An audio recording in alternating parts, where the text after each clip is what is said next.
श्रीकृष्ण गोविंद हरे मुरारे, हे नाथ नारायण वासुदेवा। श्रीकृष्ण जन्माष्टमी जवळ आलेली आहे, त्यासाठी आपण श्रीकृष्णांच्या आवडीचे गोविंद लाडू पाहणार आहोत। फक्त 20 मिनिटाची रेसिपी आहे। कुठेही गुळाचा पाक न करता आपण एकदम सोपी रेसिपी पाहणार आहोत। यामध्ये सगळ्या श्रीकृष्णांच्या आवडीचे जिन्नस आपण घालणार आहोत। सगळ्यात पहिल्यांदा मी इथे 1 कप पोहे घेतलेले आहेत। आपण जे कांदे पोहे बनवायला पोहे वापरतो तेच पोहे घेतलेले आहेत। मीडियम गॅसवर 5 ते 6 मिनिटांसाठी कुरकुरीत होईपर्यंत भाजून घ्यायचे आणि एका प्लेटमध्ये थंड होण्यासाठी काढून घ्यायचे। त्यानंतर अर्धा कप मी इथे शेंगदाणे घेतलेले आहेत। शेंगदाणे सुद्धा छान खमंग खरपूस साल फुटेपर्यंत भाजून घ्यायचे आहेत। या प्रकारे थंड होण्यासाठी बाजूला ठेवून द्यायचे आहेत। त्यानंतर आपण यामध्ये घालणार आहोत श्रीकृष्णांच्या आवडीचा सुका मेवा म्हणजे ड्रायफ्रूट। मी इथे 10 बदाम 8 ते 10 काजू घेतलेले आहे। तुम्ही हवं तर पिस्ता सुद्धा इथे वापरू शकता। ते सुद्धा थोडेसे ड्राय रोस्ट करून घ्यायचे। त्यानंतर पाव कप मी इथे घेतलेलं आहे किसलेलं खोबरं। खोबरंही छान खमंग खरपूस भाजून घ्यायचं या प्रकारे आणि साईडला काढून घ्यायचं। त्यानंतर 1 चमचा मी इथं घालणार आहे तीळ। तुम्ही हवं तर यामध्ये मखाना सुद्धा वापरू शकता। 1 ते 2 चमचे तीळ मी इथे घातलेले आहेत। चटचट होईपर्यंत छान तीळ भाजून घ्यायचे। मखाना सुद्धा अगदी या लाडू मध्ये घातलं तर तुम्ही पौष्टिक लाडू हे बनवून तयार होतात। तीळ तुम्ही बघू शकता आपले चटचटत आहेत। त्यानंतर आपल्याला इथं गूळ वापरायचा आहे, तर मी इथं गूळ किसून घेत आहे।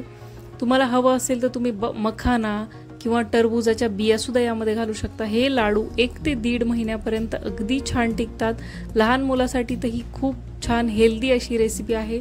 सकाळी सकाळी हा जर एक लाडू खाल्ला तर अगदी पौष्टिक हा ठरतो आणि चवीला सुद्धा खूप छान लागतो।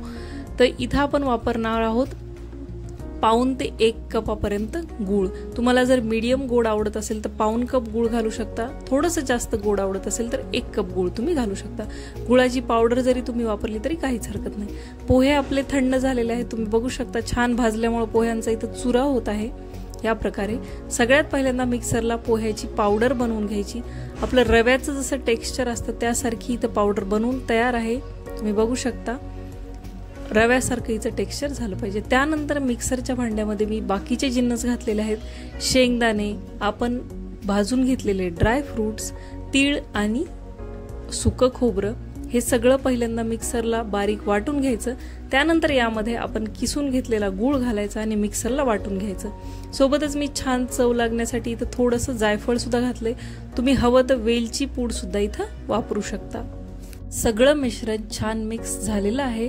आता आपण जे पोहे मिक्सरला वाटून घेतले होते त्यामध्ये हे घालायचं। सगळ्यात पहिल्यांदा आधी कोरडं मिश्रण या गुळाच्या मिश्रणासोबत छान असं मिक्स करून घ्यायचं। तुमचे पोह्याची क्वालिटी कोणती आहे, गूळ कसा आहे यावर सुद्धा हे अवलंबून आहे की यामध्ये किती तूप घालायचं। गूळ जर तुमचा खूप जास्त ओलसर असेल तर तुम्हाला तूप कमी लागेल। मी इथं सुरुवातीला 2 चमचे तूप घातलं होतं। 2 चमचे तूप घालून ह्याला छान मिक्स करून घ्यायचं।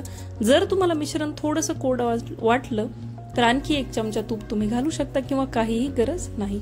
गुळाची पावडर जर तुम्ही वापरली तर त्यामध्ये तुम्हाला 3 ते 4 चमचे तूप लागू शकतं, कारण गुळाची पावडर थोडी कोरडी असते। मला आणखी इथं थोडंसं कोरडं मिश्रण वाटल्यामुळे मी इथं टोटल 3 चमचे तूप घातलेलं आहे। तूप घालून हे मिश्रण असं छान चोळून घ्यायचं जोपर्यंत असा गोळा बनत नाही। छान गोळा बनायला लागला की पीठ बाजूला ठेवून द्यायचं। हात स्वच्छ धुवून छान असे आपल्याला हवे त्या आकाराचे मस्त श्रीकृष्णांसाठी लाडू बांधून घ्यायचे। आपण सगळे त्यांच्या आवडीचे पदार्थ यामध्ये घातले त्यामुळे याला गोविंद लाडू असंही तुम्ही म्हणू शकता। छोट्या छोट्या मीडियम आकाराचे इथं तुमचे 20 ते 21 लाडू बनवून एवढ्या प्रमाणात तयार होतात। सगळ्यांना प्रसादासाठी नैवेद्यासाठी म्हणून तुम्ही हे बनवू शकता। अगदी साध्या सोप्या पद्धतीने बनवून तयार होतात। कमीत कमी वेळेत बनणारी रेसिपी आहे, कुठेही चुकत नाही। सगळे जिन्नस व्यवस्थित भाजून घेऊन फक्त मिक्सरला फिरवायचे आहेत। कोणीही नवशिके सुद्धा बनवू शकतील अशी रेसिपी आहे। या जन्माष्टमीला सर्वांच्या प्रसादासाठी नैवेद्यासाठी हे लाडू एकदा ट्राय करून नक्की बघा, तुम्हाला आवडतील। आपल्या लाडक्या कृष्णदेवांना त्याचा नैवेद्य दाखवा, त्यांचा आशीर्वाद घ्या। लाडू जर तुम्ही ट्राय करून पाहिले तर कमेंट्स करून सांगायला विसरू नका आणि लाईक शेअर सबस्क्राईब करा आपलं चॅनल मोनिकाज कॉर्नर मराठी।